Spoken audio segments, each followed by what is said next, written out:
Welcome back to the channel. In this video, I'm going to create a quick in-depth comparison review about these two AI research tools platform, which is Scite and Paperguide. So to get started, Scite in 2025 is a powerful research companion built for finding, verifying, and citing scholarly work.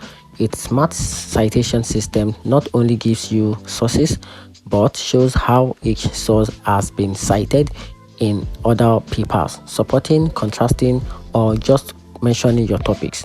It makes excellent for academics and professionals who want credible reference and deeper insight into the scientific conversation behind their works.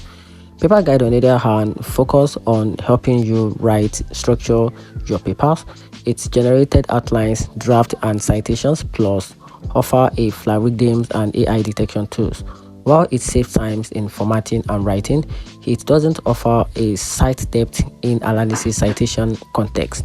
And here's the overall conclusion. In 2025, so you can easily go for Scite if you want to boost the quality and the credibility of your research resources, but pick Paperguide if you need a hand-on help draft and formatting your academic papers.